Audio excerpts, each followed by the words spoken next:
마가복음 10장 18절의 말씀에 보면 예수님께서 그에게 이르시되 내가 어찌하여 나를 선하다 하느냐. 한 분 곧 하나님 외에는 선한 이가 없느니라 라는 말씀이 있습니다. 오늘은 이 말씀의 깊은 의미를 함께 나누고자 합니다. 대한민국은 대통령 계엄령과 또 탄핵 위기에 소용돌이 속에서 혼란의 시간들을 보내고 있습니다. 정치인들 또 각 사회 단체들 모두가 각자가 선하다라는 기준에 의해서 이 모든 일들을 행하고 있는 겁니다. 각자가 다 의롭다라는 기준으로 이 일을 행하고 있는 것이죠. 저는 오늘 이런 사회 현상들을 보면서 과연 하나님 없이 우리가 선하다라고 할 수 있는가라는 근본적인 질문을 함께 생각해 보고자 합니다. 여러분, 객관적인 도덕적인 기준이 없는 세상을 한번 상상해 보십시오. 선과 악에 대한 절대적인 기준이 없고 심지어 고문이나 살인이나 심지어 사랑 같은 그런 행위조차도 단지 개인의 선호일 뿐이라고 여겨진다면 어떨까요? 이 세상은 단지 의견의 충돌에 불과할 것입니다.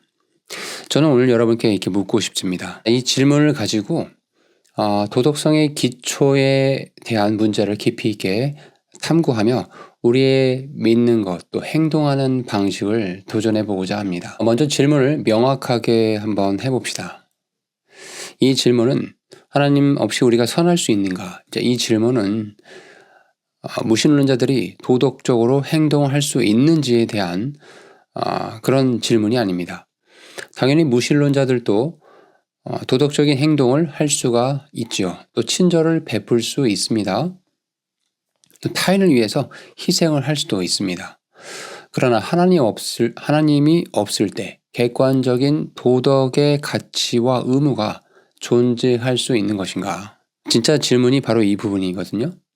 즉, 인간의 의견이나 문화적 합의와 상관없이 어떤 행위가 진정으로 옳거나 또 그러다고 말할 수 있는 기준이 존재할 수 있을까요? 이 질문에 대답을 하기 위해서는 먼저 몇 가지 개념을 정의할 필요가 있습니다. 첫 번째, 객관적 도덕적 가치입니다. 객관적 도덕적 가치란 인간의 생각과 관계없이 선과 악의 본질적인 기준을 의미하거든요. 예를 들어서 어떤 아이를 고문하는 행위가 있다고 해봅시다.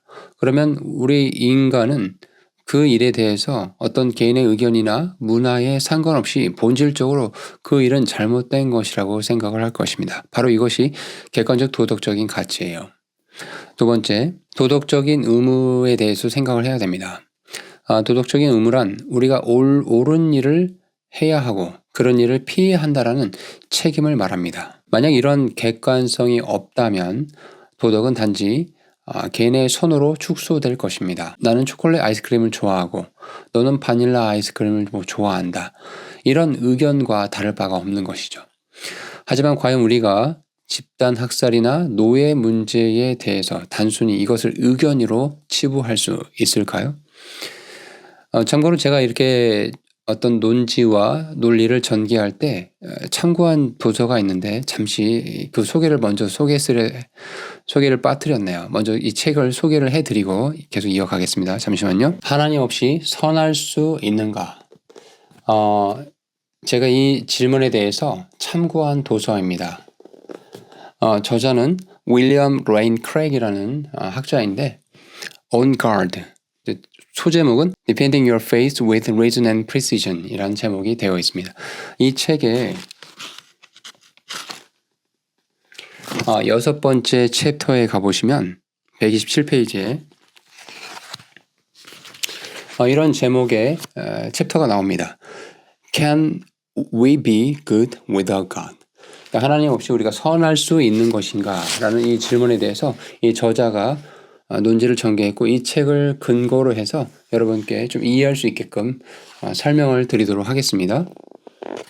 제가 조금 전까지 하나님 없이 우리가 선할 수 있는 것이냐라는 이 질문에 대해서 객관적인 도덕의 가치와 도덕적 의무에 대해서 우리가 먼저 개념을 정립할 필요가 있다고 말씀을 드렸어요.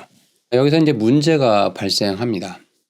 하나님이 없다면 도덕적인 가치는 견고한 기초를 가질 수가 없어요. 무신론적 세계관, 또 특히 자연주의에 기반한 관점을 한번 살펴봅시다.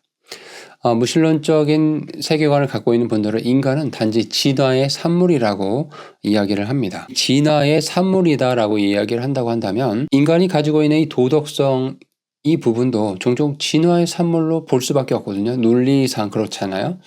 그러면 협력과 이타심과 같은 이런 행동, 이 행동이 생존과 번식을 돕기 때문에 발전했다라고 이분들은 이렇게 주장을 합니다.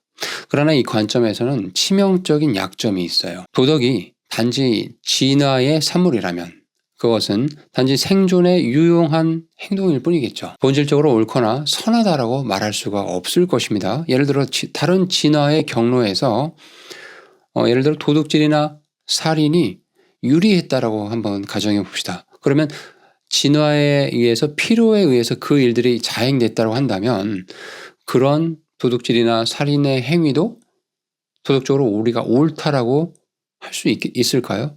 그러니까 이런 논리적인 오류에 빠지게 된다는 거예요. 두 번째는 이 진화의 산물로 인간을 보게 되면 궁극적으로 책임이 부재하게 됩니다. 그러니까 하나님이 없다면 옳고 그름을 결정할 최종 권위가 없어요. 도덕적 가치는 단지 인간이 만들어낸 임의의 어떤 규칙에 불과하다라고 생각할 수밖에 없겠죠. 그렇다면 왜 우리가 타인을 돕거나 정의를 추구해야 할까요? 단지 사회적 비난을 피하기 위해서라면 이런 도덕적인 이유가 아니라 실용적인 이유에 불과할 것입니다. 반면에 유신론적인 관점, 즉 하나님이 존재하신다는 이 관점에서는 하나님이 도덕의 가치를 위한 필수적인 기초를 제공을 합니다. 자, 하나님의 본성이 선의 표준이다. 하나님의 성품은 선의 궁극적인 기준이 됩니다. 하나님 단순히 선을 명령하신 분이 아니라 선의 본질이시라는 거예요. 예를 들어서 하나님의 긍휼은 하나님의 사랑의 본성을 반영하는 거예요. 또 공의로우시죠. 하나님께서는 이 하나님의 공정함 이걸 또 나타내는 거거든요. 거짓말 하나님의 성품과 반대돼요. 충돌돼요. 하나님의 진리의 본성과 충돌되기 때문에 거짓말은 하나님께 통하지 않아요. 두 번째, 하나님이 없다면 도덕적인 규칙을 따를 의무가 사라져요. 이건 무슨 말이냐? 하나님의 명령이 도덕적인 의무를 부과한다라는 거죠. 그러나 하나님이 우리를 창조하셨다면 우리는 그분께 책임을 져야 합니다. 또 하나님의 명령은 우리에게 도덕적인 책임을 부과합니다. 예를 들어서 십계명 중에 살인하지 말라라는 명령이 있죠. 계명이 있죠. 단순히 이것은 하나님의 어떤 제한이 아니에요. 우리를 향한 하나님의 의무적인 명령이라는 거죠. 이렇게 이야기하면 일부 사람들은 이렇게 반박을 합니다. 그러니까 하나님 없이도 우리 인간이 도덕적이 될 수 있는 게 가능하다. 자, 그런데 이 주장은 다음과 같은 이유로 설득력이 떨어지거든요. 첫 번째, 인간이 이성이 있기 때문에 도덕적으로 행할 수 있다라고 이제 주장하시는데 이들은 이성으로 옳고 그름을 판단할 수 있다라고 말을 합니다.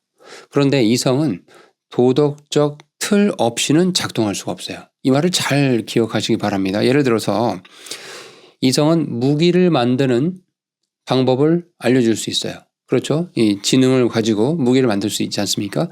그런데 그것을 사용해야 되냐, 하지 말아야 되냐의 여부는 이성이 말해주지 않아요.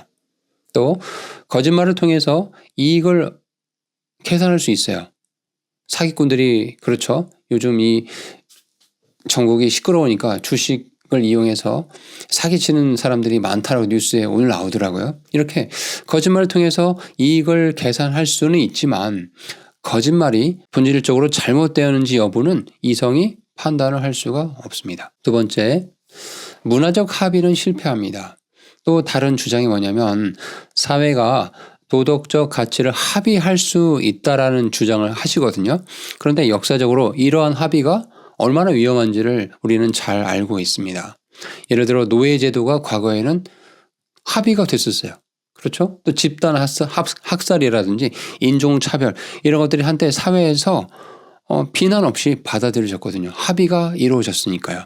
그런데 만약 도덕이 다수의 의견에 의존한다면 이런 행위를 객관적으로 우리는 비난할 수가 없게 됩니다. 자, 그렇다면 하나님 없이 우리가 선할 수 있을까요?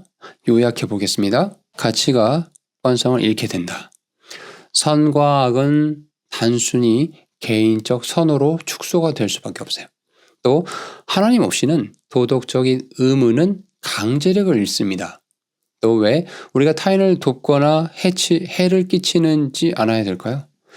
하나님 없이는 궁극적인 책임도 없어져요. 정의는 인간의 개념에 불과하며 영원한 의미를 가지지 못하기 때문에 그렇죠. 반대로 하나님이 존재하시다고 한다면 하나님의 본성의 그 선은 하나님의 본성에 근거한 겁니다. 도덕적 의무는 진정한 권위를 가지며 우리의 행동은 영원한 결과를 가지게 됩니다. 마지막으로 여러분께 묻고 싶습니다. 누군가 여러분에게 큰 잘못을 저지른다면, 예를 들어서 소중한 물건을 훔치거나 사랑하는 사람을 다치게 한다든지 한다면 여러분은 그들의 행동이 단순히 여러분의 의견에 따라 잘못되었다라고 생각하시겠습니까? 만약 그 행동이 진정으로 보편적 도덕 법칙을 위반했다고 느끼신다면 이는 그 법칙의 법칙자가 있다라는 것을 의미합니다. 그렇다면 우리는 하나님 없이 선할 수 없다라는 결론에 도달하게 되는 거죠. 이 질문은 단순히 학문적인 논쟁이 아닙니다. 우리의 삶, 또 타인과의 관계, 그리고 우리의 삶의 궁극적인 의미를 결정하는 중요한 질문입니다. 여러분이 믿는 도덕의 근거는 무엇입니까? 그것이 흔들리는 모래 위에 있습니까? 아니면 하나님의 견고한 기초 위에 있습니까? 오늘 드렸던 이 질문들을 한번 잘 생각해 보시면서 하나님 없이 우리가 선할 수 있는가? 이 질문이 지금 이 시대, 이 오늘날 대한민국의 이 복잡하고 혼란스러운 이 상황에 우리가 곰곰이 생각해 봐야 할 큰 질문이라는 생각이 들어서 함께 나누었습니다. 다음 시간에 또 뵙겠습니다.